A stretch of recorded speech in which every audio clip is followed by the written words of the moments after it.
No.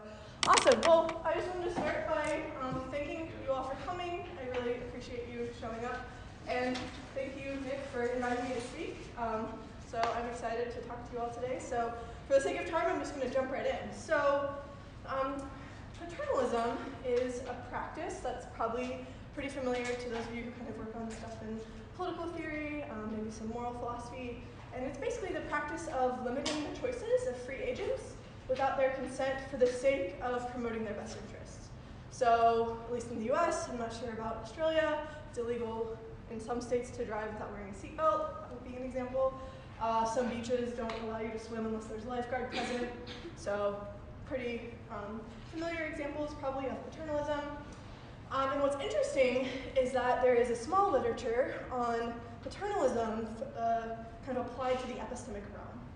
So this is called epistemic paternalism. And epistemic paternalism is the practice of interfering with someone's inquiry without their consent for their own epistemic good. This is the definition kind of presented by Goldman in his 1991 paper. I also wanted to note, in abstract center round, I think this was my fault. It's not about inferring someone's inquiry, it's about interfering with someone's inquiry. So there was a typo in that, and I apologize. So yes, it's about interfering, not inferring. But yeah, so I think on most views, epistemic paternalism is sort of a subset of regular paternalism, where conditions 1 and conditions 3 are sort of unique to epistemic paternalism. So epistemic paternalism is specifically about interfering with inquiry, and it's about, it's done for the agent's epistemic good. But it's an interesting concept because the literature is actually super small. I think there's like 5 papers on it. So not a lot has been written on it, and so I thought it would be interesting to kind of explore it more and think about it more. So today, what I want to do is focus on the question, is epistemic paternalism epistemically justified? I'm going to talk more about this in a second, but I want to think about this question in the context of 2 recent epistemological theses, namely epistemic permissivism and standpoint epistemology. And I'm going to talk about how these 2 theses interact with this normative question about epistemic paternalism. And I have 2 main things I want to argue today. So thesis 1 is that in certain cases of epistemic permissivism, epistemic paternalism is epistemically unjustified. Lots of epistemics there. But basically what I'm doing is I'm presenting a sufficient condition for unjustified epistemic paternalism. And my second thesis is that there's remarkable parallels between epistemic permissivism and standpoint epistemology. And I think on one pretty plausible way of understanding standpoint epistemology, it's actually sort of a way of being an epistemic permissivist. And this relates back to my main question, because if I'm right about these parallels, then standpoint epistemology is also going to give us a class of cases where epistemic paternalism is unjustified. So a brief overview of what I'm going to do today. First, I'm going to kind of go over this definition of epistemic paternalism in more detail. And then I'm going to further clarify the main question that I'm interested in today, which is epistemic paternalism epistemically justified? Then I'm going to explain epistemic permissivism and show how it provides a class of cases of unjustified epistemic paternalism. And then I'm going to discuss standpoint epistemology and its relationship to permissivism and paternalism. Okay, so now we're on section 2, defining epistemic paternalism. So recall our definition. Epistemic paternalism is the practice of interfering with someone's inquiry without their consent for their own epistemic good. So let's just talk about each condition a little bit. So condition 1, interfering with inquiry. So I'm going to read this broadly as involving both evidence gathering and belief forming practices. So probably the most common example of interfering with inquiry that's discussed in this small literature is withholding evidence. So a lot of people talk about a case where a judge withholds evidence from a certain jury without the jury knowing about it in order to kind of make it more likely that the jury get at the truth. So a lot of the examples kind of in the current literature involve withholding evidence for someone because you think it will be epistemically beneficial for them in the long run. Some people mention a second thing that they, I guess, think can also count as epistemic paternalism, which is providing evidence to someone that they wouldn't have otherwise had or considered. So one case of this that I think might actually be epistemic paternalism is like a movie spoiler, when you kind of tell someone the ending of a movie or show even though they don't want to know. That could be paternalistic because you're kind of giving them an epistemic good, like a true belief or a piece of knowledge, but they're not consenting to having that knowledge, at least in that way. terms of generally providing evidence that one wouldn't have otherwise had or considered, I actually think in many cases it's not going to be intuitively paternalistic. Unless they explicitly say, like, I don't want the evidence, or you kind of have good reason to think they don't want the evidence. Because I think in many cases when you give someone evidence, you're just kind of helping them be more informed, or helping them make a more informed decision, and that's not really intuitively paternalistic. And also note that if both withholding evidence and providing evidence are paternalistic, then there's actually going to be cases where it's going to be impossible not to act paternalistically if you have some piece of evidence and you're deciding whether to give it to someone or not. So I actually think besides cases where someone says they explicitly don't want some evidence, this is often not going to be paternalistic, so I'm not really going to be focusing on this case. For the rest of the talk, we can definitely talk more about it in Q&A though, if you're interested. Okay, so the third way you might interfere with inquiry involves controlling the order in which someone receives pieces of evidence. So there's a lot of psychological evidence that we're subject to ordering effects, where the order in which we receive evidence can kind of affect what we ultimately conclude. My favorite example, because I play basketball, I don't know if this study's been replicated or anything, but it's more just to illustrate the point. So I think, let's just say, you watch someone playing a basketball game, and they make their first 3 shots, and they miss their second 3 shots. You watch another person playing a basketball game, they miss their first 3 shots and make their second 3 shots. I think we judge the first person to be like a better shooter than the second person. At least some studies have shown this, even though they both have the exact same shooting percentage, because we kind of weigh the earlier evidence more heavily, kind of make a verdict and be like, oh, that was just a coincidence that they missed those last 3. Again, I'm not trying to take like an empirical stand on that, but I think that was an example I saw in one study that I thought was kind of interesting. So the idea is that the order in which we receive pieces of evidence can affect what we ultimately conclude, and I think it's interesting to think about maybe manipulating someone's beliefs by sort of presenting evidence to them in a certain way. So one thing we sort of do is, like, if we have to tell someone a piece of bad news, we might sort of tell them something good first, or kind of compliment them first to make the bad news more palatable.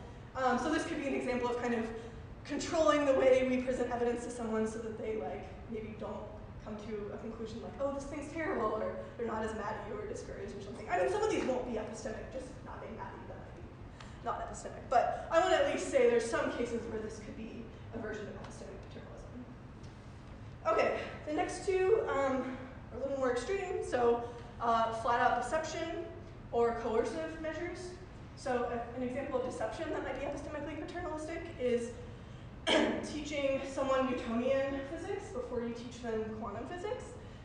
You might teach them Newtonian physics just to kind of help them better understand quantum mechanics in the end.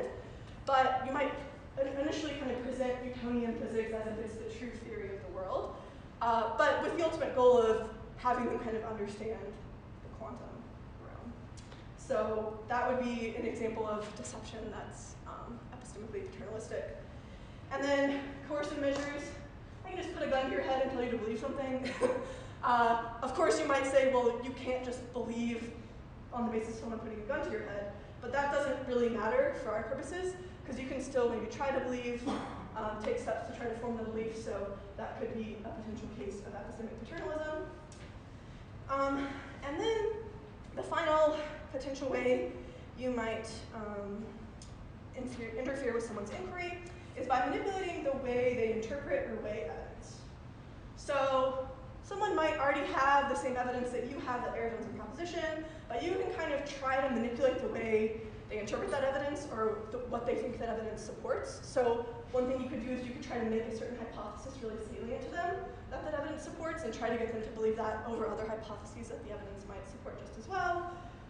You could also sort of emphasize certain theoretical virtues to them over other theoretical virtues, so you could really talk about how important simple hypotheses are and not talk about the value of explanatory power. So you can kind of manipulate the way someone else interprets or weighs their evidence, and that could also be epistemic paternalism. Okay, so there's at least some ways you can be epistemically paternalistic. I don't necessarily mean to claim that's an exhaustive list, but I also am interested in sort of hitting the big ones. So if you have other ideas of ways you might interfere with inquiry that I haven't covered, I would love to hear about that in Q&A. Okay, so moving to condition 2. So condition 2 is shared with general paternalism, and it's basically, look, you engage in this practice without consulting the inquiring party or even explicitly against their will.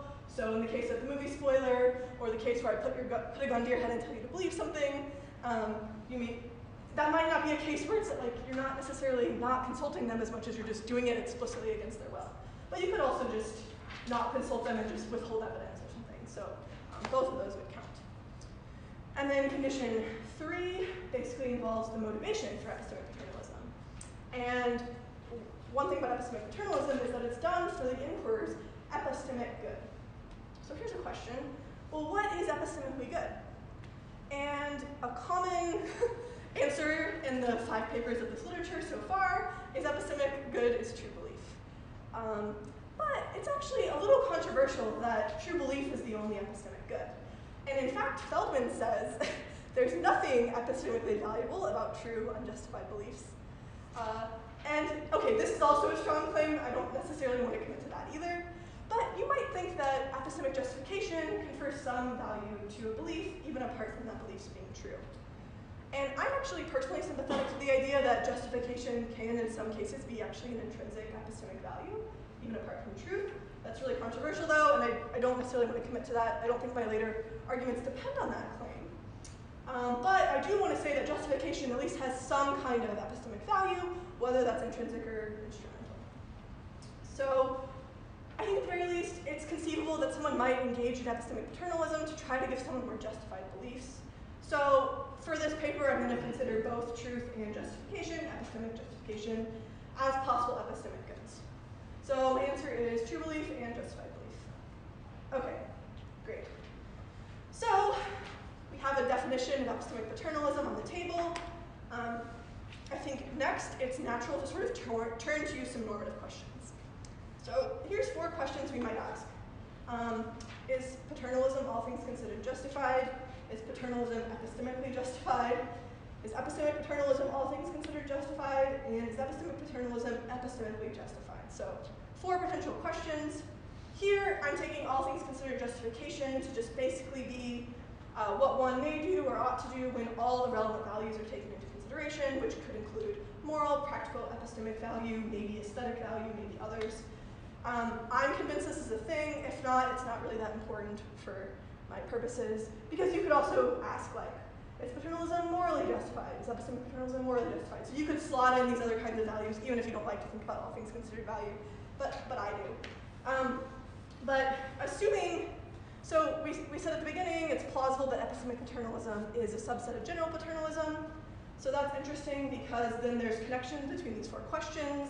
Namely, a negative answer to Q1 gives us a negative answer to Q3, same with Q2 and Q4, and then a positive answer to Q4 gives us a positive answer to Q2, and same with Q3 and Q1. So these questions have implications for each other and interact in interesting ways.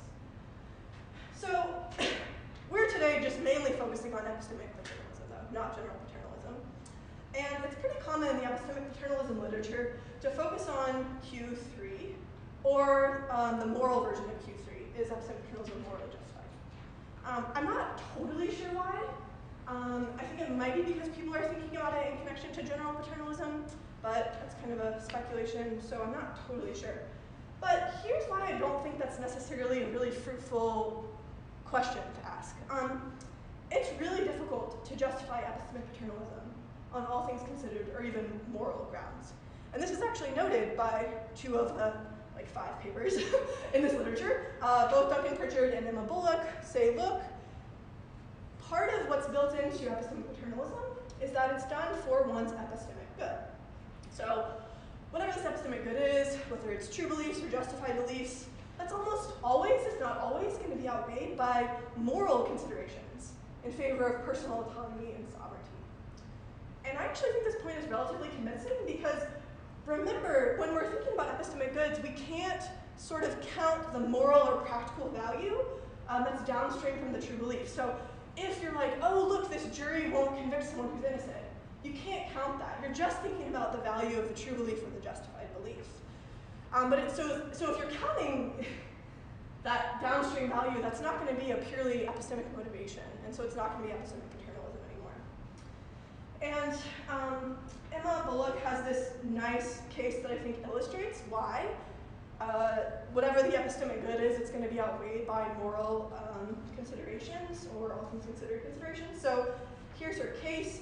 Suppose that I play a series of physics lectures to you while you're sleeping with the intention that you subconsciously learn quantum mechanics. I have good reason to think it will be effective. You have no interest in quantum mechanics, and whatever you learn about quantum mechanics won't bear on your well-being. Is this inference justified on balance?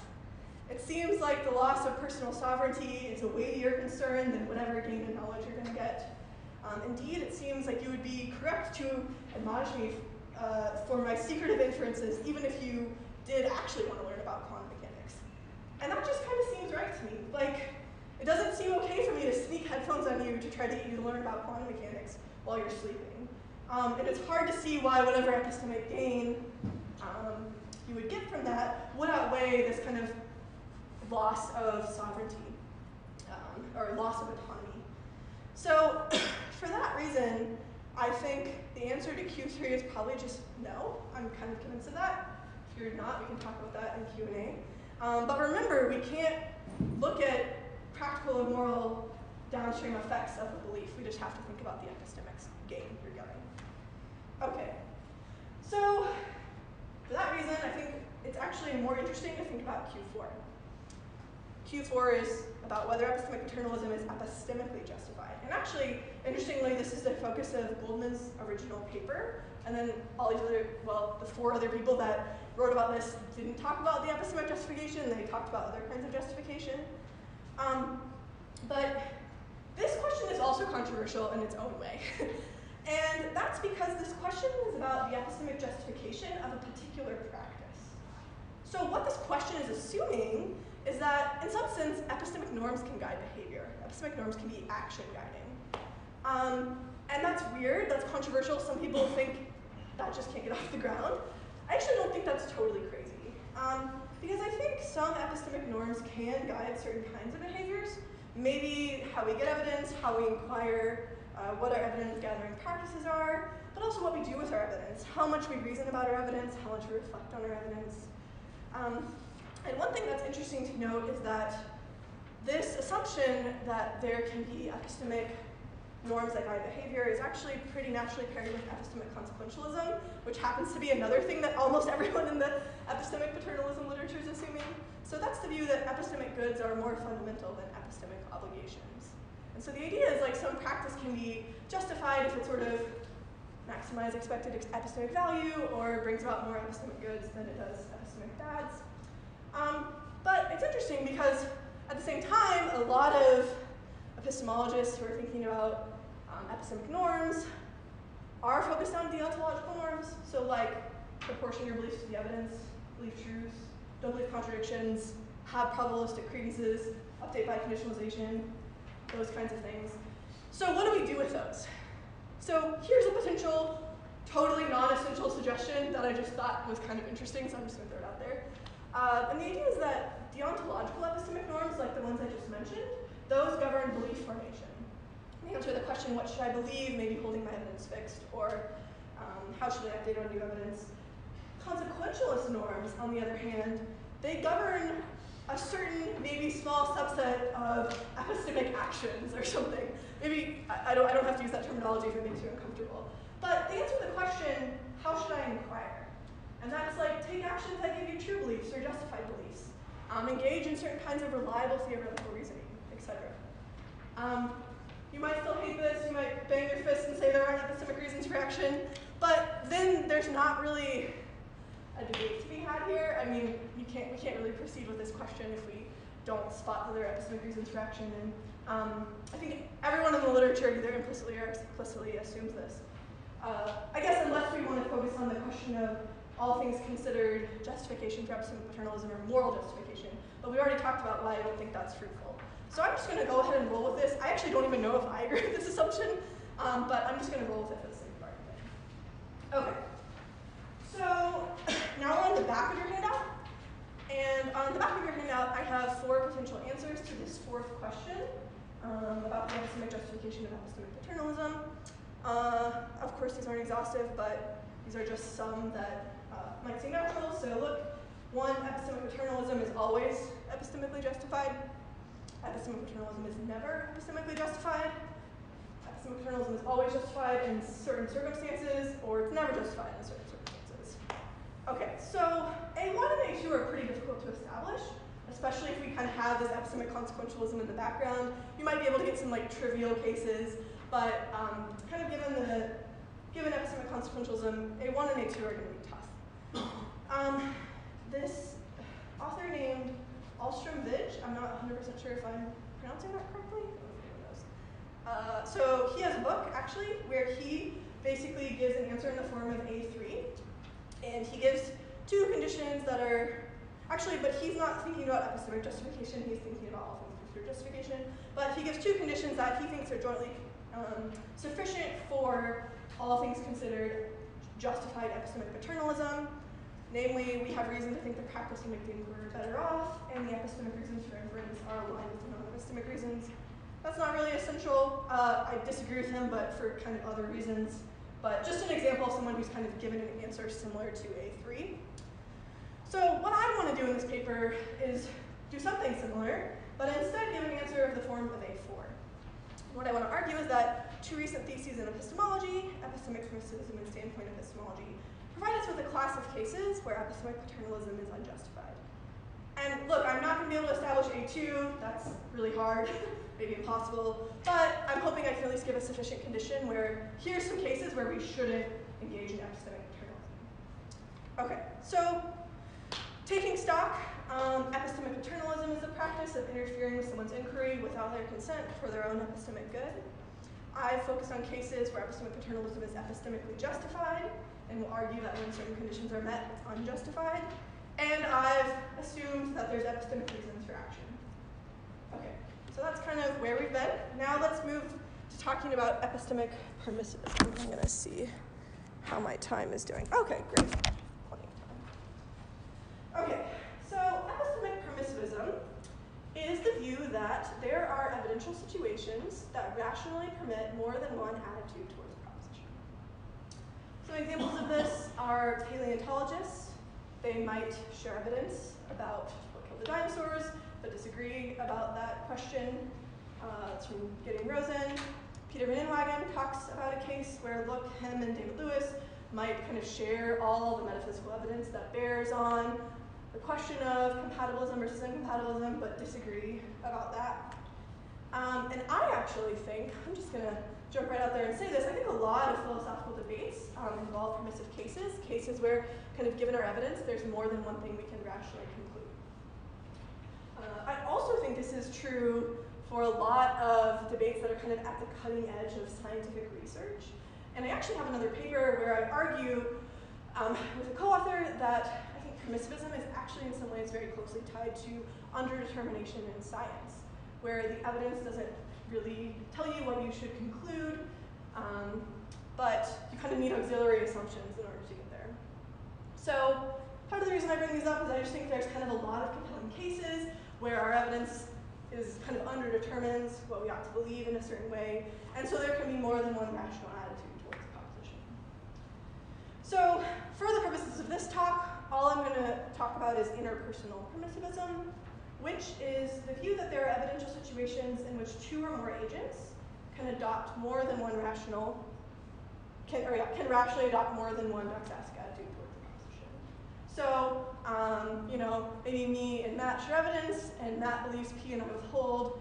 That doesn't necessarily mean either of us is being irrational. That isn't to say that, kind of given my evidence, I could believe P or withhold. It's just saying this holds across persons, not necessarily for a single person. And for those of you familiar with this literature, it's one way you can kind of get around the toggling objection, which I'm not going to go into. But all I'm going to need for this talk is interpersonal permissivism. Okay, so a motivation for interpersonal permissivism is this idea put forth, I think primarily by Miriam Schoenfield, but Tom Kelly also talks about it a little bit. And that's the idea that agents kind of have different epistemic standards.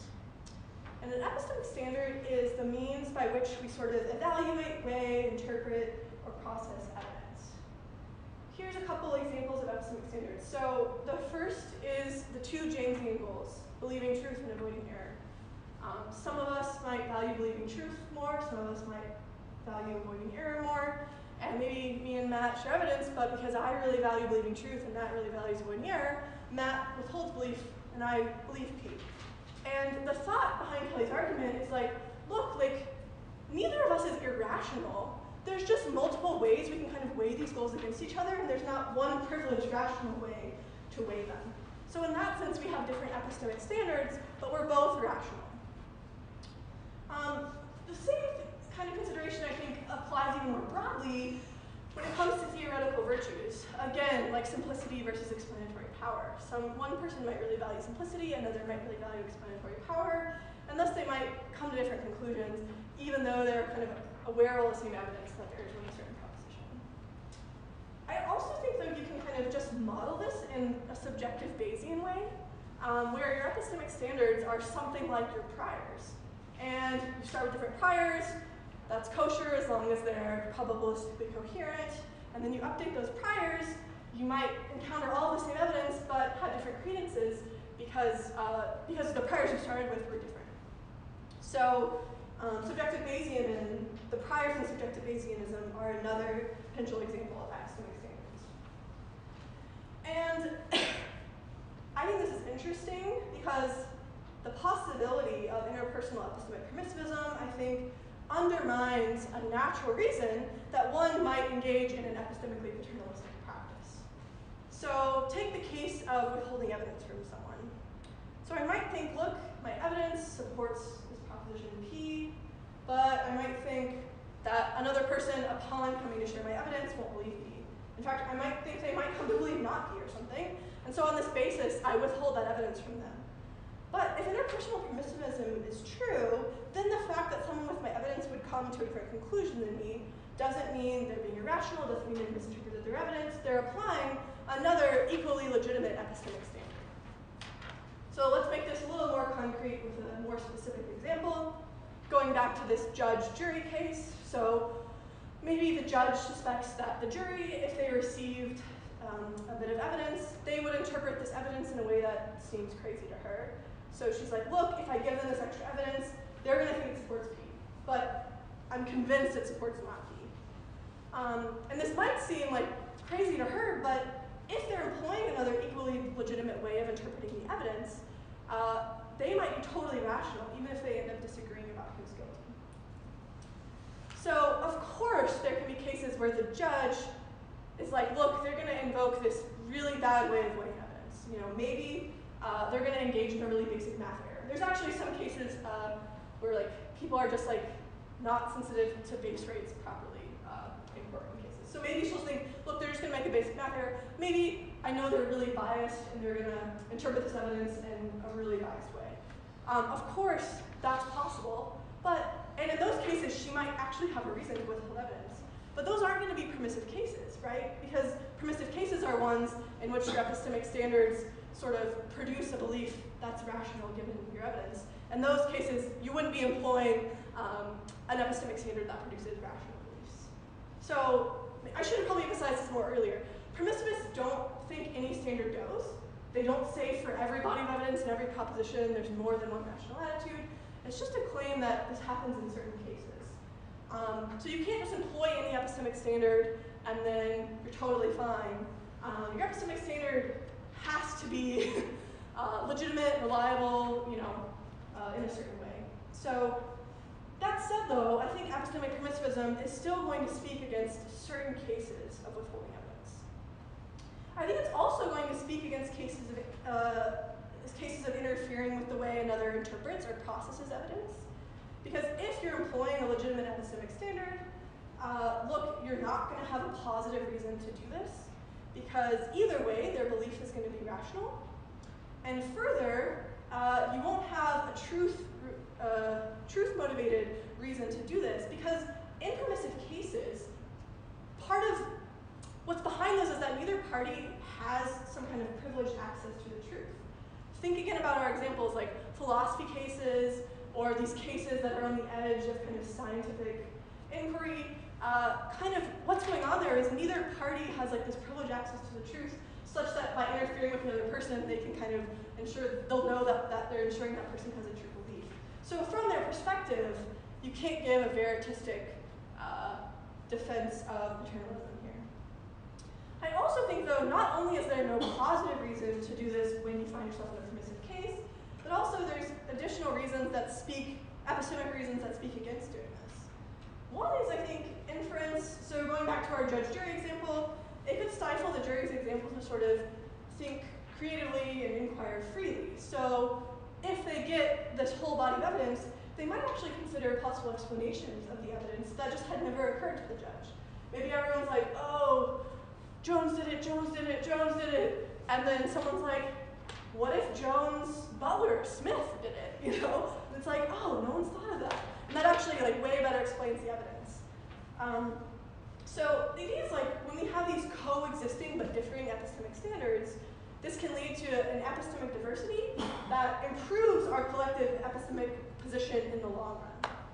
So I think at least when we find ourselves in permissive cases, we should err on the side of non-inference, especially in these cases where it's just not clear what proposition or evidence supports. And interestingly, jury cases are also really frequently used in the permissivism literature as cases of potentially permissive cases. So we might actually be kind of thinking about some of the same cases. Okay, so that brings me to a strong claim that I want to make, but I have some fallbacks if it's too strong. So here's the strong claim. If, given their evidence and a proposition, agents are or would be in an epistemically permissive case with respect to attitudes A1 to AN and P, then it's always epistemically wrong for any of them to paternalistically interfere to change or prevent change in the other's attitude in P. Okay, so that's kind of the strong claim. There's two caveats and then some other potential objections I'm going to address really quick. So caveat one, some deny that permissive cases ever occur. Yeah, that's fair. I hope that what I've done is both by example and by kind of talking about epistemic standards, I've motivated interpersonal permissivism, at least a little bit.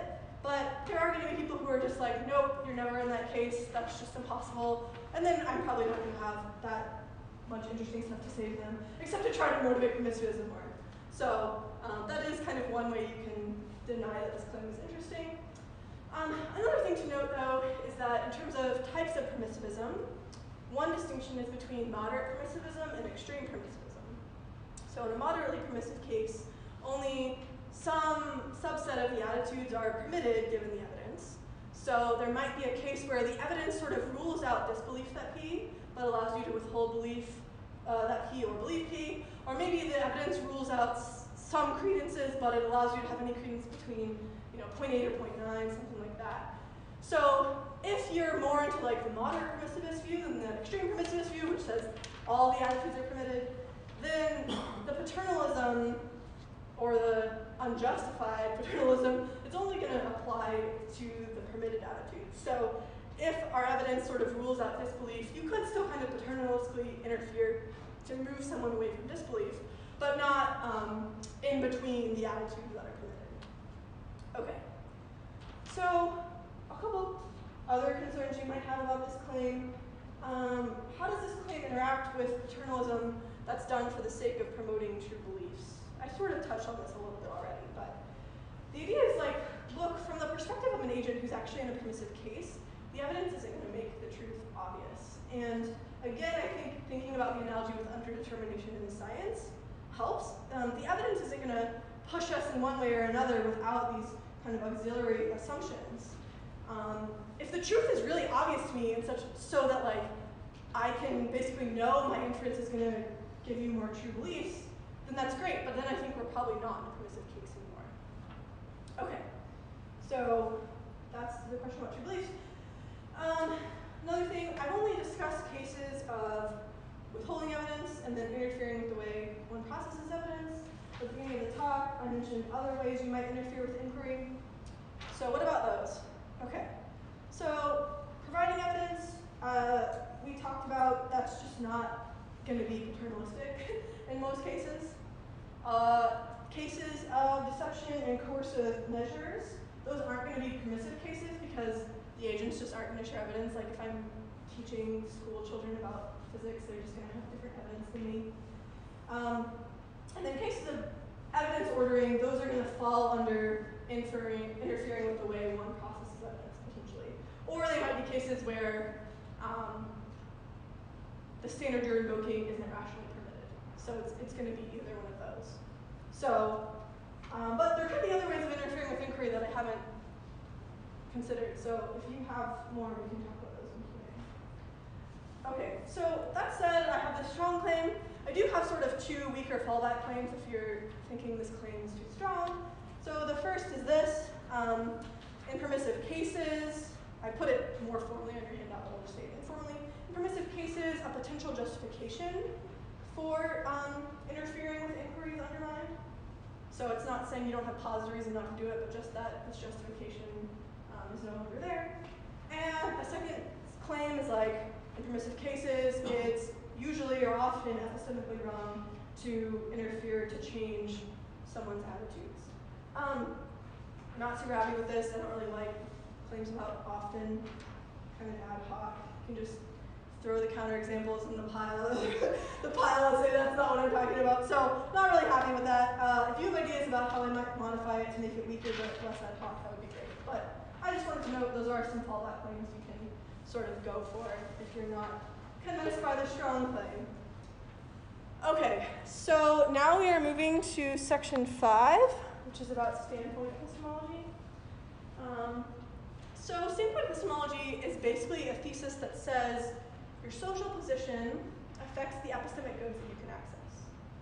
More precisely, it says this: your social situation gives you unique access to epistemic goods like information or evidence, concepts, ways of interpreting or weighing that evidence that people in other social situations can't access. So an example of this, there's a debate about abortion, the morality of abortion, and you might think if you only talk about that with men, you might miss out on some epistemic goods that talking to a woman might bring to the conversation, especially a woman who's actually been pregnant and experienced what that's like.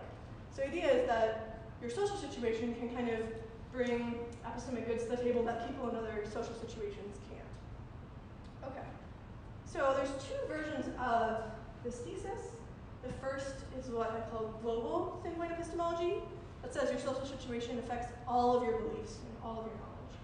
Second says local standpoint epistemology, your social situation affects some of your beliefs or some of your knowledge. So I like the second one better for a couple reasons. First, from my reading of the literature, which I admit I have not read everything. Some of you guys might know it better than me, and if you do, I would love to learn from you. But from my reading of the literature, it seems like most standpoint epistemologists endorse the local thesis rather than the global thesis.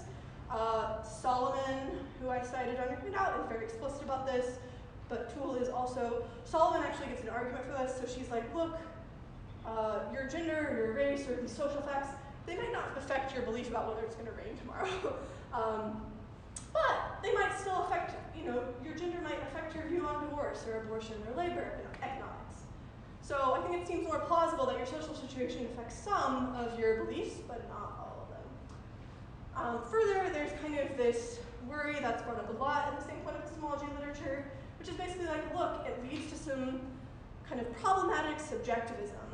And a lot of people are worried, like, what implications does this have for like scientific objectivity and progress? And I think if we kind of go in for the local thesis rather than the global one, it can sort of help mitigate some of those worries. Okay, cool. So I'm just going to jump right in and say what I think. I think standpoints are actually quite a bit like epistemic standards. And here's why. They both affect the way that we weigh, interpret, and process evidence. And from my reading, both permissivists and standpoint epistemologists are sympathetic to the idea that two groups can share evidence, but interpret that evidence differently and thus come to different conclusions. And you might even think like your standpoint could be in some way, I mean not exactly, but almost like your Bayesian priors. Two groups start with different priors, they kind of conditionalize on the same evidence, but they end up disagreeing because they kind of have different starting points. Of course, I don't want to say that standpoints are only priors. I think a standpoint is a much thicker notion that's going to kind of put some meat on the Bayesian bones. But I still think it's interesting that you can kind of use Bayesianism to model what's going on with standpoints. But the standpoint epistemology can kind of inform where these priors come from, what causes them, can fill in some gaps that I think Bayesianism doesn't quite give us. So I think this is actually just really interesting. I think realizing this helped me understand standpoint epistemology a lot better. And it also helped me understand how the claims made by standpoint epistemologists are supposed to be controversial and how they're not supposed to be controversial.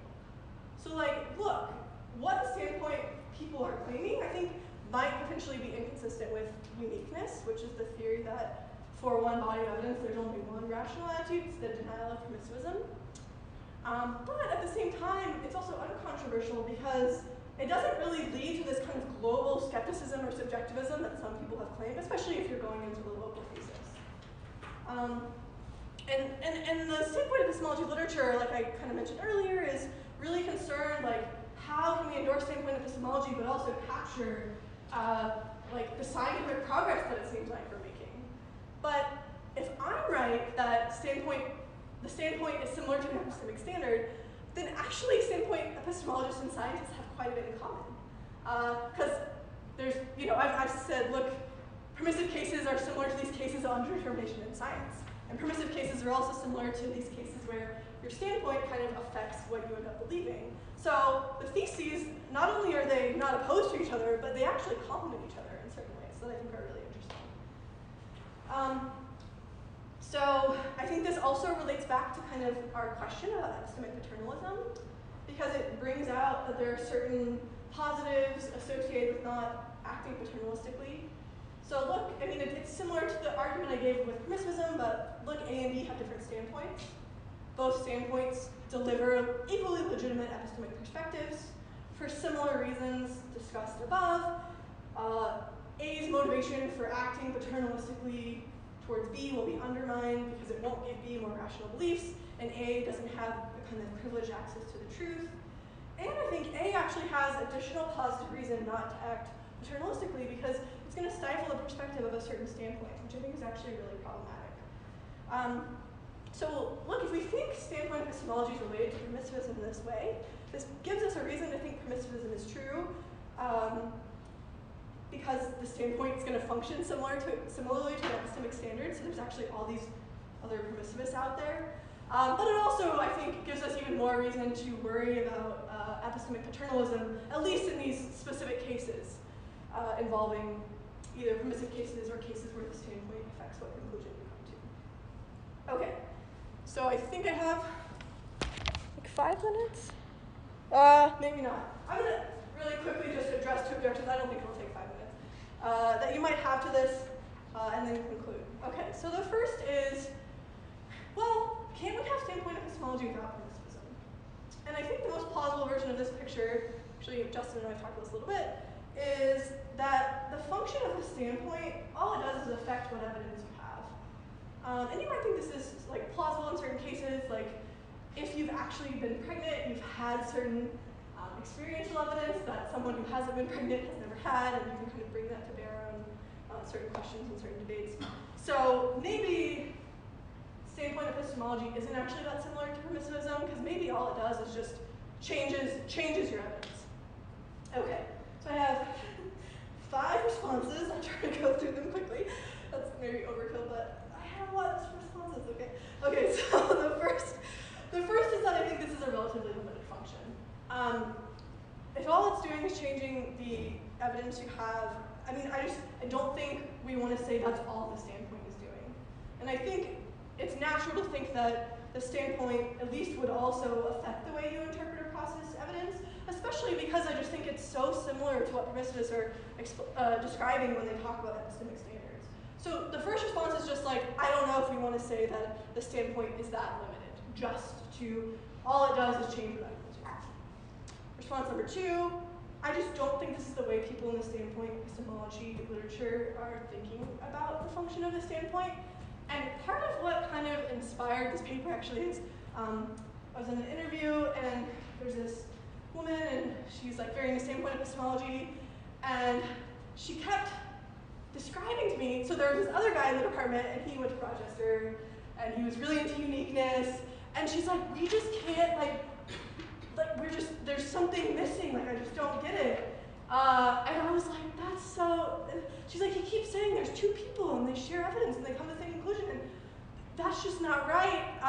She's like, we just can't communicate, there's just something fundamentally we disagree on.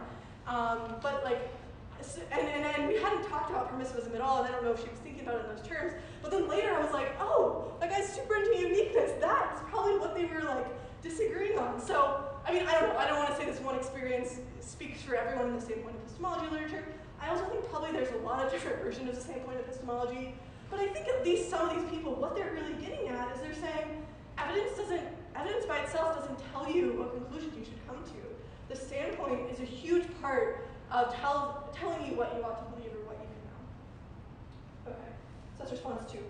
Response 3, I think thinking about standpoint epistemology similarly to permissivism makes it more clear how standpoint epistemology is controversial or interesting.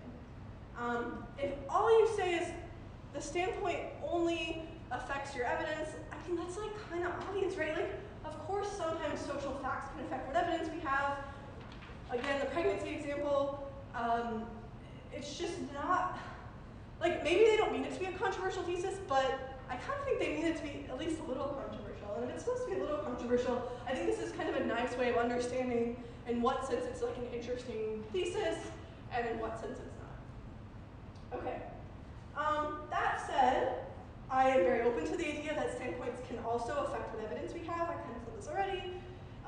Maybe a standpoint, it might give you access to certain pieces of evidence. It might also just it prevents you from being able to access other pieces of evidence.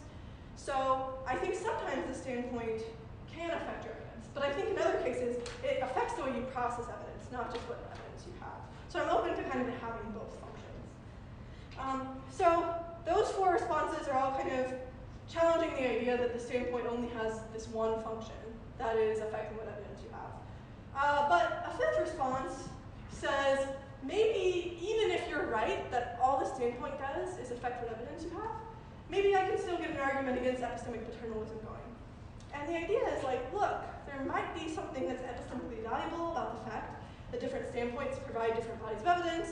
It gives us a certain kind of epistemic diversity. And so, at least in a lot of cases, we shouldn't interfere to change the evidence of people with different standpoints. So even if you're really not convinced there's an analogy between permissivism and standpoint epistemology, I still think we could get another argument against paternalism going. Okay, finally, I want to address the question of privileged standpoints. So look, are some standpoints just better than others? Are some standpoints just more likely to lead to more true or justified beliefs? Sure, yeah, definitely. That might be true, especially in certain realms. But the same thing holds in the permissivism case. There are some epistemic standards that are more likely to lead to true or justified beliefs than others. If you weigh evidence in a way that's just really biased, then yeah, there's something deficient about your epistemic standard, and utilizing that standard isn't going to be producing rational beliefs. And so the idea is like in both cases, the kind of sucky standards or sucky standpoints, those are often not going to be epistemically permitted or epistemically rational, but there's still a group at the top that are all sort of equally epistemically legitimate, but nonetheless kind of result in competing verdicts, or I guess like at least different attitudes given the evidence. Okay, so what I've tried to do is argue for a certain sufficient condition in which epistemic paternalism isn't epistemically justified. I've also tried to argue that there are certain interesting similarities between epistemic permissivism and standpoint epistemology. And hopefully this motivates the idea that members of both groups should be skeptical of certain cases of epistemic paternalism. Thanks.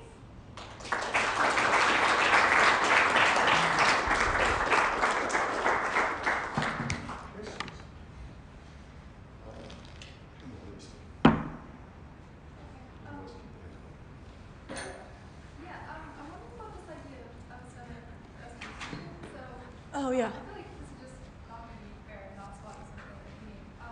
But one way of thinking about it is that it only applies to you, like what you're epistemically justified in doing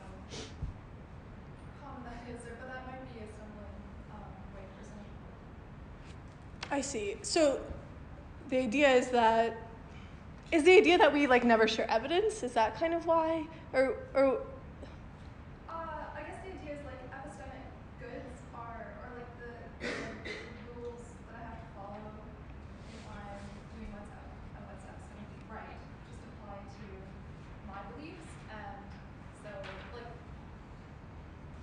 I don't have epistemic duties to make you believe the truth or to make you justified in believing. You could think about it that way, but ordinarily, when at least when I think about epistemic justification, it's like I have duties to make sure that I believe the truth and that I am epistemically justified. And so when I first hear like, is epistemic paternalism epistemically justified? I'm thinking, well, maybe if it makes my beliefs, better justified, if it makes me believe more truthfully, like you to believe something, so that later on I'm like influenced. But if you're thinking about that in those ways, then it would shift the question. It would obviously not be, or in most cases it wouldn't be epistemically justified to be epistemically paternalistic, but then it might make more sense to talk about what is considered justification or moral justification there. yeah, I mean, I think we should talk more about this because I think part of the question is like, why is this the picture of epistemic justification? Because depending on what's behind it, I mean, one thing this could be is just a really friendly comment. It's like, I don't even think epistemic paternalism is plausible in the first place, at least from an epistemic perspective, which is kind of my main concern here. So I could just take this as like a friendly, like, I just think, I mean, I don't know, maybe it makes my claim less interesting or something, because if my opponents don't have much to say. But yeah, I guess I also wonder too if you're sort of, because there is kind of an assumption of epistemic consequentialism in the background, and so I wonder if part of what you're, like maybe you're not really, like on your picture, it's not really a consequentialist picture, and that's kind of where you're coming apart from all the people in the literature. But well, you could think it's epistemic consequentialism, it's just that the consequences that matter are just your own. Yeah, but yeah, interesting. No, I see. Yeah. No, I mean, I think that's helpful. Yeah, there might be something weird about this literature. I do think, though, like, I'd be interested in what you think about what I said about the reasons that I think the question about the moral justification or all things considered justification, like, can't really get off the ground because the epistemic, whatever the good of true beliefs is never going to outweigh kind of the considerations about personal sovereignty or autonomy. Because if you're convinced by that, then I think you might have just given an argument maybe that like epistemic paternalism is never justified from any point of view. Maybe. I mean, I don't know. We should talk more because, yeah, interesting. All right, thanks. Yeah. So I wanted to ask about one specific case where maybe just being an epistemically permissive case is not enough. So if cool. let's just take it as the kind of range of opinions that we have. Let's say our ranges both overlap. So you're permitted to have 0.5 to 0.7. I'm permitted to have 0.3 to 0.6. Let's say. I was wondering if in that case you thought that I'm permitted to paternalistically move you between 0.5 and 0.6 because that's where our standards overlap. You know what I mean? Oh, our standards do overlap. Yeah, that's sorry. Right. So okay, sorry. I thought you said don't. Okay, so it's like. Do overlap. Yeah, so like if it does overlap, Yeah, interesting. Is kind of maybe justified within the range. I don't know. Yeah, that's interesting. So the idea is like, I guess I would still maybe want to push back and say you shouldn't there, but that is definitely a case I had not thought of before. But yeah, I guess the thought would be like, given kind of your evidence and your standards, I don't know, it seems ill-motivated for me to think you need to be in the range that my standards permit. When kind of given your evidence and your standards, that would be, the range would be totally different. So, but yeah, I mean, that's a good, I want to think more about that though, because I hadn't considered that case. Actually, I hadn't been thinking about the credence case as much, so I probably should just think about the possibilities of that more, because that's interesting. So, cool case. Yeah. Thanks. Yeah. Yeah, so I was wondering whether you might want to refine the notion of epistemic paternalism just to make the question that you answer A4 kind of a bit more refined. Uh-huh. So in the Yeah. definition of epistemic paternalism, the third clause is just sort of for their own epistemic good. Mm-hmm. Right. Now, it may be, if we interpret that in a certain way, we're just going to always see these permissivism cases as not counting as for their own good. It's like, well, it's not, if they've already got a belief in the rational range, how can it be for their own good to push them to a different belief in the rational range? It's not a case of epistemic, it's not sort of a kind of a successful case of epistemic paternalism. But I take it the definition that you have in mind is something like interfering with someone's inquiry without their consent to encourage them to have a rational belief. So that allows that. So you're trying to get them to have 0.6 because that's rational, right? They have 0.5 already. Can it be wrong to try to push them to a rational belief, 0.6? Mm-hmm. And sort of more interestingly, are there cases where it's always wrong to try to do that? So to try to push them to a belief that's rational. And you're saying, yes, there are cases where it's always wrong. It's when they already had a rational belief, just not the one that you have in mind. And you're thinking it's too strong if I take a broader understanding of epistemic goods? Is that kind of what's... I'm just worried that there's a way of interpreting sort of doing something for someone's own good that will mean that these permissive cases are just never cases of epistemic paternalism. It's like, well, you're not really helping someone if they've already got a rational belief and you're pushing them to another one. I see. Yeah. So it wasn't really for their own good, you know. But I think what's interesting is that, like, are there cases where it's never helpful to push someone to a belief that is rational? And you're saying there's certain cases where that's never justified. And they're already within that range. Yeah, that's interesting. No, that's helpful. To encourage them to have a rational belief. Yeah, I guess part of what I was thinking is like, we might think it's almost more like, look, there are cases where we think we're doing it for their epistemic good, but it's because we're not realizing that like they have another equally legitimate way of interpreting the evidence. And so I like your suggestion. I do think it might be good to kind of maybe refine the definition to sort of capture that. But the thought was supposed to be like, just because someone's coming to a totally different conclusion than you, that pushing them to what you think the evidence supports doesn't mean you're helping them out. And so maybe there's like an objective-subjective thing going on here where it's like for what you think is their epistemic good versus for what is their epistemic good.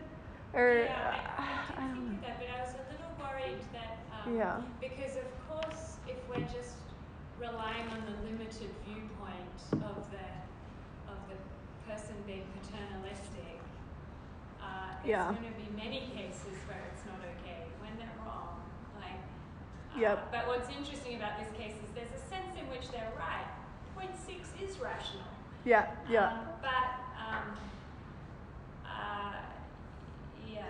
I mean, I do know what you mean. We're sort of, one way to get around it is to think of the person just has a limited perspective. But I just think you want to sort of narrow down the case to one where they're not just ignorant. There's a way of understanding paternalism that looks okay, but it's actually wrong.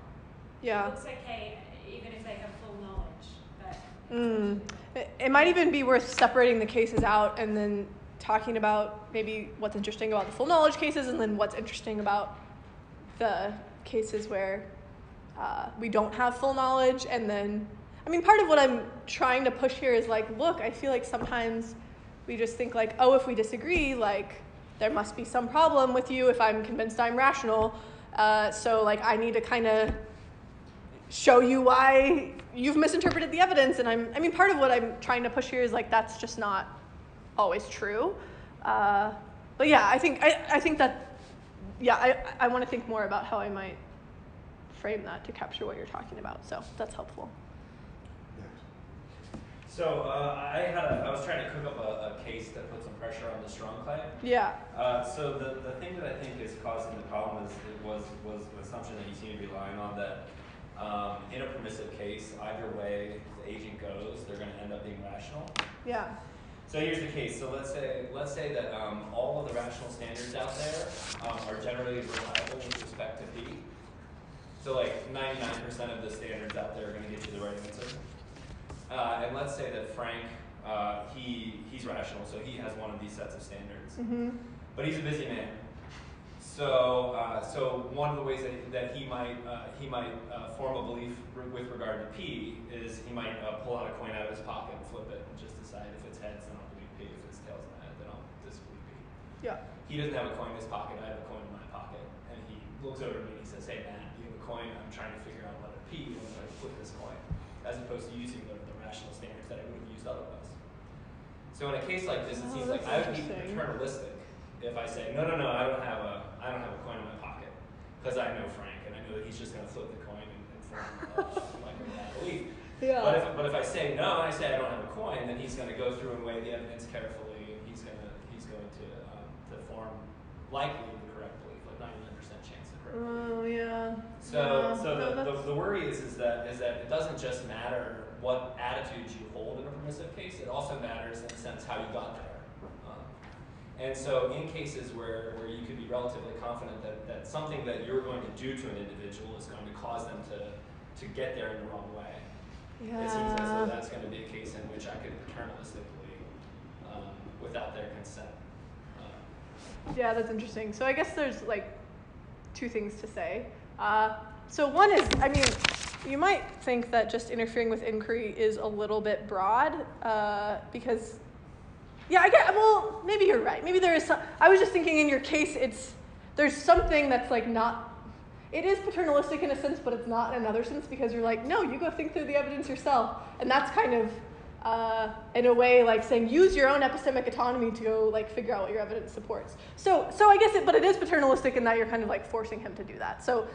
But I was thinking like, you might think, because I was also talking about where you give someone extra evidence, and that would also be considered inference with inquiry, but it's like not really intuitively paternalistic. So one thing you might think is just that like condition one needs to be more specific. But I think the other thing that's interesting is I think part of what your case is bringing out is kind of the doxastic versus propositional justification distinction. And I don't know of anyone that's kind of thought about that in this literature. But so one thing you could say is like, if we're just thinking about all kinds of justification, then it actually doesn't really matter if he flips the coin or if he goes and reasons through the evidence, because either way he has, propositional justification. But maybe the idea is like, well, if you had, maybe it's plausible that doxastic justification is like more epistemically valuable than just propositional justification, and so you could give him that additional epistemic good in this case. So yeah, so then if you wanted to go that route, that's an interesting point that I should think more about. But I mean, there are some controversial assumptions. I was just thinking about kind of like justification simpliciter, but you might be right that like these paternalistic inferences to give someone like doxastic justification might interact interestingly with permissive cases. So it's a good point. Yeah. Two. Thanks. This might kind of follow up Katie's question a little bit. Okay. So taking permissivist and sort of the Schoenfeld style of standards permissivism, they're kind of in this interesting position of having to recognize that there are multiple legitimate epistemic standards. But that doesn't mean that I give up on my epistemic standards. And I think you can see this in cases of disagreement where we're arguing about paleontology, and then we have the same evidence, but we disagree. I think, well, kind of the reason for that disagreement is we have different epistemic standards, but I'm not going to conciliate. I'm going to stick to my epistemic standards because they're my standards. So the thing about paternalism, and they are still my standards, and so it's true that Chris's beliefs are the right ones by his own light, by the light of his own standards, but I think they're the wrong standards, they're not my standards. And so, it's kind of like, it's true that paternalism moves Christians further away from truth by his own lights, but by my lights, they move him closer to the truth. And so I say, I want to be paternalistic, I want it's good, and by my lights, by being paternalistic, I want to move closer to the truth. Now, because I could step back and say, well, there are different legitimate standards, but that kind of feels like what the conciliatory person does in the case of disagreement. Whereas I thought permissivists would at least many permissivists want to say, no, you stick to your own guns, and recognizing the multiple standards doesn't mean giving up on your standard. And that kind of, that's a struggle still just sort of wrong with the paternalism. So, yeah, maybe I was wondering if the line of permissivism to your conclusions are quite so straightforward. So is the idea like, okay, so I have these standards, I think they're truth conducive. So because I think they're truth conducive, I can kind of manipulate justifiably manipulate your beliefs into kind of conforming with my standard, even though, because I'm committed to my standards being truth conducive. Because I think they're more likely to lead you to the truth too. You'll be closest to the truth by your own lights, and they're your own lights, so they're the right lights. Yeah, I see. Yeah, I mean, there is some kind of objective, subjective stuff going on here that I think is related to some stuff that Katie was talking about. And yeah, I do think there's also an interesting question, like, when should we step back and note, like, people do have equally legitimate standards, and when should we kind of stick to our guns and hold on to our standards? And, like, when, to what, like, there's epistemology of one person, and there's social epistemology, and you might also think that can kind of affect the way we should sort of view ourselves and our own standards. I do think, though, that, like, I don't know, I would want to push sort of the epistemic diversity point a little bit against this and say, like, part of the reason that I think this could be bad is just because conforming people to the way you think would lead them to the truth could be bad for epistemic diversity in the long run. So maybe part of that does sort of require, though, the stepping back and being like, hey, yeah, I am committed to my standards, but I also think that as a group, we need other standards to kind of converge on the truth in the long run. And so there could be a tension there, which is like, my standards are the most truth conducive, but also we need other standards for like this group inquiry. So yeah, that might be an important tension to think more about. Yeah, I don't know, I sort of sometimes I struggle with the best way to think about standards. Because I think there's something very compelling and intuitive about the picture. But yeah, there is kind of this weird tension between the way you view your own standards and then the way you view both other people's standards and kind of the collective pursuit of truth. So, it's a good question. Justin? Yeah, thanks. So I wanted to, we touched on this, I actually talked to you about it before, but I think there's a pretty big tension between the way that people talk about standpoints and the way that people talk about the sort of different permissive attitudes that you can take toward a given proposition given your evidence. Partly because like it's a point that you touched on at the end, which are like privileged standards. So there's a deeply normative component to standpoints. For instance, people are supposed to be sort of better at getting to the truth in virtue of having the correct standpoint, particularly with respect to like propositions of the relevant kinds, right? So the idea is that being a woman gives you a privileged perspective or a privileged standpoint on issues pertaining to gender. And similarly for race and class and various other kinds of. So the problem is that you didn't really respond to that in your the point about standpoints. You said there's going to be a class of permissible attitudes that you can take toward a proposition given the evidence. But of course, the same is they're not going to be as hands off with respect to standpoints. Right? There's a sort of ordering, and you might think that in fact the standpoint theorists, with respect to a particular proposition, are uniquers.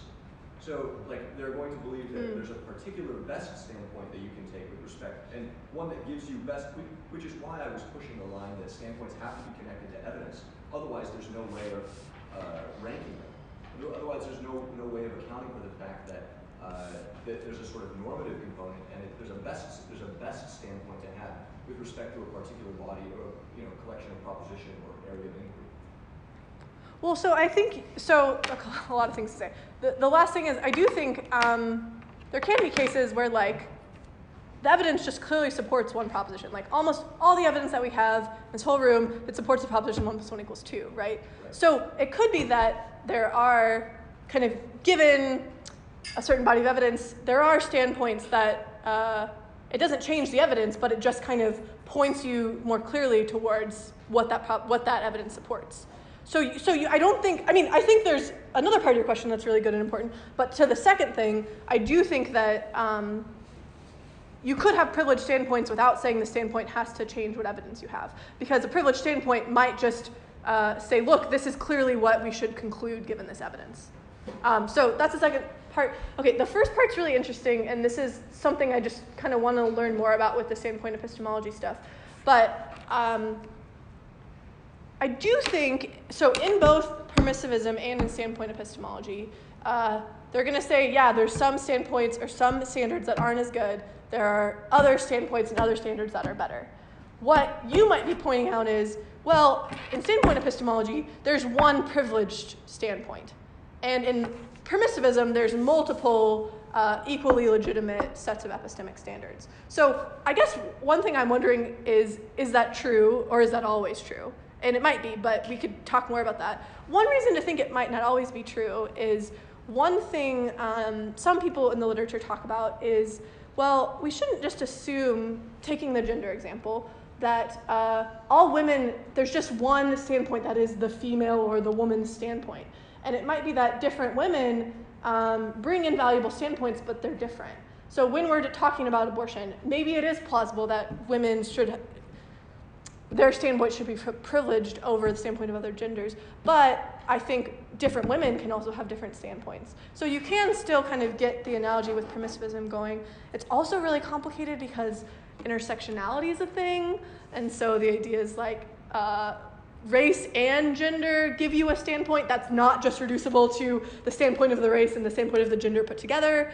So I think that also adds kind of layers of complexity. And then would the standpoint of a black woman be privileged over the standpoint of just a woman? I mean, I don't know. There's a lot of questions here.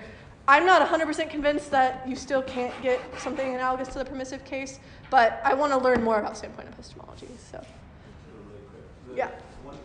There just might be two separate things going under the heading of standpoint epistemology. One of which is the sort of something that, diversity of perspectives yields the best sort of outcomes consequentially, right? In epistemology, that's sort of, there are lots of studies that attest to that. But there's this other sort of what you might think of as a very non-permissive form of standpoint epistemology, which says that certain perspectives are optimal for answering certain questions. And that's a totally different, that's very, very much non-permissive. I think that there's a standpoint epistemologists that don't want to be interpreted as saying, oh no, we can all come to just, we're having, these are all different rational responses to the same body of evidence, and they're all kind of fine. Like, I think that some various feminist epistemologists would just say, like, that's totally not in the spirit of my proposal. No, that's helpful. I mean, I still think permissivists would say the same thing. They would say, whatever standard we're invoking to conclude 1 + 1 = 2 from our evidence, that standard is privileged, and all of us should, if someone's not invoking that standard, that's bad or something. So, with certain propositions, there are just privileged standpoints that fully determine one rational attitude. Permissivism is an existential claim. So it's just saying there are cases where there are multiple standpoints or sets of standards that lead to conflicting conclusions given a body of evidence. And again, I would want to say, part of what I want to push is, I don't think there is just one female standpoint. And that could be at least one case where there's different standpoints given a body of evidence. We can talk more about this, though, because I'm interested in it. Interested in learning more. Imagine I'm someone publishing a book in the philosophy of mind. Okay. And I'm trying to put really powerful arguments. I'm interfering with other people's inquiry. I hope I am. Yeah. There's more to come. I haven't got their consent. And particularly, I may know my book's going to be prescribed reading in a philosophy of mind course. You've got to read it.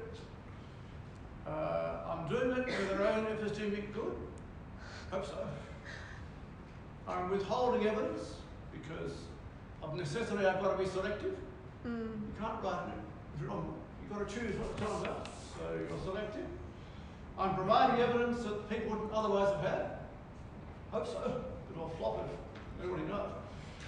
I'm controlling the order in which they receive the evidence. Chapter 1, Chapter 2, Chapter 3. Yeah. I'm doing some manipulating. I'm looking for forceful ways of putting key points. Okay, now, I think what I'm doing there is all to the good. But I'm hoping everyone here is writing books and articles as just as that. So this is not an objection to what you're saying. It's just a reminder that how we end up in this debate, we better not end up saying it was a dreadful thing to publish that book. Yeah. Yeah. Being epistemically paternalistic. That you must not end up in that position. So you've got to define all these key notions in such a way that you're not telling people they should stop writing good books and good articles. Yeah. Yeah, that's a nice point. I agree. I mean, this is something, since I started thinking about this like 2 months ago, and I've presented something like this paper one time before, something I've just been thinking about is like, especially if we're thinking like this is a subset of general paternalism and paternalism has these certain features, this is just a pretty broad definition and we might want to try to like narrow it down in certain ways. So one thing I suggested is that cases of providing evidence, at least that kind of interference with inquiry, that's not really intuitively paternalistic, at least in a lot of cases. You might also think like, I think more work could be done kind of on the consent condition, because sometimes it's not really clear, like if you just publish a book, but like you don't ask Tim's permission, is that fulfilling the condition? Or do you have to kind of have reason to think like, oh, Tim wouldn't want you to publish this book, but you're just gonna do it anyway, and then like force the information on him? Partially because you're not, I mean, maybe in like when you're planning your grad class or something, maybe that would be more paternalistic because you're like forcing the students to read certain things and not read other things. But if you just publish a philosophy book, you're not really necessarily forcing anyone in particular to read it. So I think there's... I happen to know it's going to be a prescribed book on a reading list. Yeah. Now, should that be, should I hesitate a bit? I've got this book, it's surely good, I'm going to publish it, and then someone actually tells me, oh, by the way, it's going to be a prescribed text. So they're going to be forced to read it. Is that a reason for holding back? Surely not. So that must be the wrong rabbit hole to go down. Yeah, I mean, part of this I think comes back to things I've said to a couple of people where, yeah, this definition is pretty broad. I mean, I think some of it might be captured in the consent condition depending on how we exactly spell that out. But I do think there's reason to think maybe this is actually too broad. And I stole the definition from Goldman, so I'm going to say it's his fault. But no, I'm just kidding. I should have. Yeah. But that's a nice point. Yeah, it's helpful. Yeah, just maybe a suggestion if you're rethinking this definition. Yeah. Something that occurred to me when you were going through was it seemed like only cases where there was something about hiding the role of the person who was providing evidence or hiding some aspects of how the evidence was generated might be only those cases that are problematic. I mean, so I guess I was thinking of sort of statistical evidence where you sort of hide some aspects of, how it's been selected or how the trials are run or something like that. You might think that even if it's without their consent, but, you're providing the evidence without their consent, that you're providing kind of the full spectrum of everything you know about the evidence. That you're not doing anything wrong. So you're providing the evidence, but you're not... Can you say a little more about the role thing? I don't know if I fully got what you meant by that. So the thought is, if you tell someone some statistical evidence, but you don't sort of completely describe how the trials were run, for example, and they might misinterpret that, then that seems to be clear, and supposing you're doing it in order to sort of manipulate them in a certain way, so that they form, correct views or whatever. Yeah. That seems clearly wrong. But it seems like you do it without their consent, maybe in Frank's kind of case, but you're completely upfront about how all the evidence has been generated, how you've selected which evidence you're giving to them, and so on, then maybe that's okay. Yeah, right, because like Frank's case just doesn't seem manipulative. It doesn't seem like you're just publishing a book and then you're having some people read it, But yeah, it's like, it does seem like hiding seems... When you're either hiding the evidence or like hiding certain, you might think hiding certain facts about where the evidence came from or certain features of the evidence, you could also see that as just hiding parts of the evidence, or you're interfering with the way they interpret or view the evidence or something. But it might be that, it might be that there's still a bunch of cases where you can do something that would change someone's beliefs that aren't intuitively paternalistic. It kind of just depends on, the way you go about that. So. Oh, yeah. I was also just wondering what you had in mind as like a classic case of epistemic paternalism for the good. I mean, I immediately had in mind things like, let's not get into too much detail about the problems with climate models or the uncertainty surrounding climate models. We'll just let people think that they're quite reliable because they'll get into a confused mess if they start going down that direction. I mean, I think the Newtonian physics case, I think, is one that could potentially be fine, where you're kind of you're making them think the world's Newtonian, but that's just to kind of foster this ultimate understanding of quantum mechanics. But you can't just immediately present the quantum view because it would be way too confusing and they wouldn't understand it. So that might be one. I'm trying to think. I mean, Goldman gives a series of cases. He talks about what we teach children in schools and kind of like the creationist, evolutionist debate. I do think that makes things a little more complicated because I think our intuitions about paternalism just kind of change once we start talking about kids. So, yeah. Well, oh yeah, right. No, right. Yeah. So yeah, I mean, I'm trying to think what Goldman talks about advertising. Having the warnings on packs of cigarettes about how this could hurt you. But that kind of almost, some of this starts to not look super epistemic anymore either. It starts to kind of look like, well, you're doing that so they don't have these health problems or whatever. So it is, in some ways it's really hard in this literature to actually just purely isolate the epistemic stuff also. But yeah, maybe teaching people about stuff like quantum mechanics that probably won't have a ton of practical import for their lives would be some of the better examples of that. Even the judge and jury stuff, it's really hard to isolate our intuitions about the epistemic there because, whether an innocent person is convicted or whether a guilty person is let free, that's really salient when we talk about those cases. So. James. Okay, yeah. So this is quite a big picture, but so I'm kind of curious about the relation between paternalism proper and epistemic paternalism. Yeah. In various ways, but just one way of kind of getting this, I'm wondering whether there's not some important disanalogy or difference between them. That something like following, that there's in the practical domain, there's something like a presumption of non-interference. And that goes very naturally with a certain model that not everyone likes, but it's pretty appealing, which is that we've got rights of various kinds. And so we have to respect these people's rights. And interfering with people can involve interfering with their rights. What consent does is it basically waives rights that you have.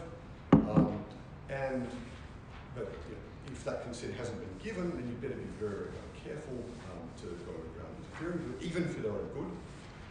And so the presumption is don't interfere, even for their own good, unless they've kind of waived their rights by consenting. That's the sort of picture. Yeah. Whereas it's not obvious to me that there's anything kind of quite analogous in the epistemic domain. It's not obvious to me that there's a sort of a presumption of non-doxastic interference. Not even quite sure what the sort of rights here amount to. Epistemic right seems to me to be a kind of curious category. But in any event, it's not obvious to me that, I think this might be kind of related to Frank's point. So maybe a lot's going to turn on what exactly interference, kind of doxastic interference is going to kind of amount to. But you just sort of tell people things, you tell people things that they don't want to hear. And really we're setting aside, that can all amount to practical paternalism. But we're setting that aside. It's supposed to be a sort of a purely epistemic kind of category.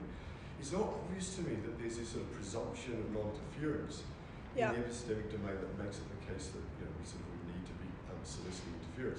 So first question, do you agree with that? If you do agree with that, then I think it complicates the dialectic of your argument from the permissivist kind of cases. It sort of sounded to me, I mean, it's not strictly speaking entailed, but it seemed to be that you were assuming something like a kind of a presumption of non-interference in that case. If basically the presumption is that interference, doxastic interference is fine, unless there's something particularly kind of wrong with it, which is that's sort of the position that looks more to me. Yeah. But I'm not really sure. I certainly don't see how the argument for the sort of strong claim goes through.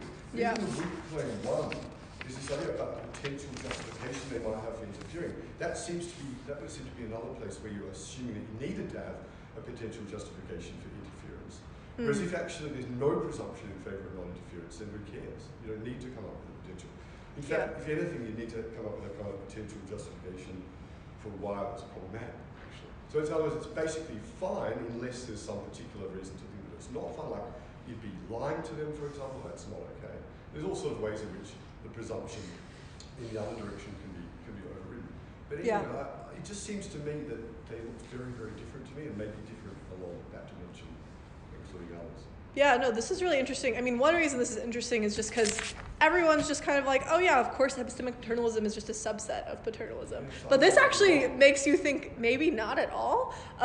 Maybe they're just really different animals and we shouldn't be thinking about them as connected in these various ways. I mean, I do think kind of based on the way I've defined them, well, maybe it's because you bring in this epistemic good bit and that's what kind of, I don't know. I guess one thing I want to think about is if you're right, why wouldn't epistemic paternalism be a subset, or why would the rules be so different here? And maybe that's just because our moral rules and our epistemic rules just aren't as analogous as we thought. What would be really weird is if it was fine to interfere with someone epistemically, but then all of a sudden interfering with them epistemically for their own good all of a sudden became kind of front-facing problematic. Oh, for sure. Exactly the other way around. I mean, in the practical case, interfering with someone is kind of bad, and if you're interfering with them for their own good, well, that's slightly less bad in a way. Yeah. Although, so that would be that doesn't seem like a good thing to say.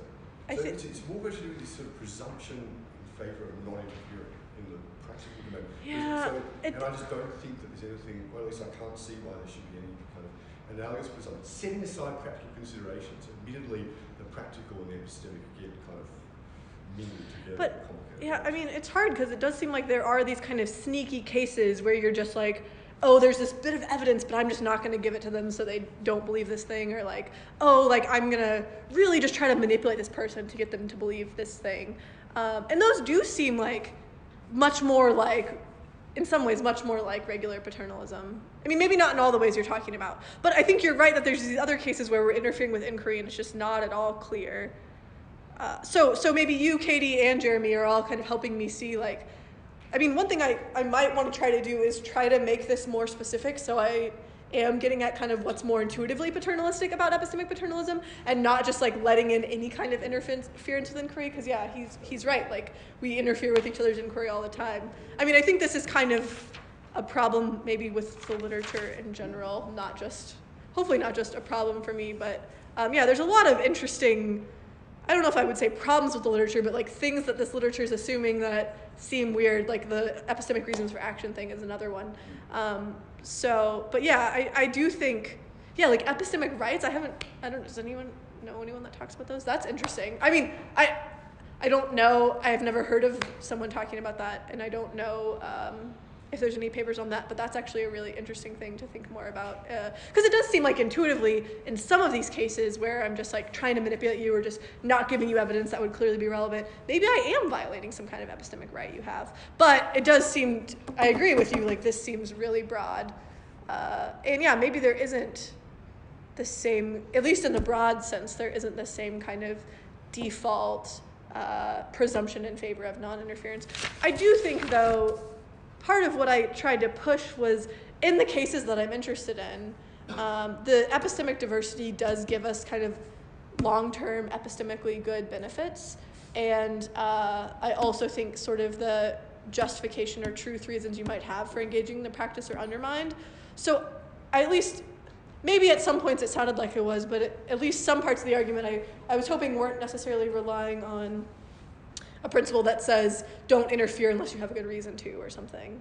But I do think if I can kind of start to narrow down the class of cases where the interference does look problematic, then that principle also becomes more plausible. So, whoops. Oh, thank you.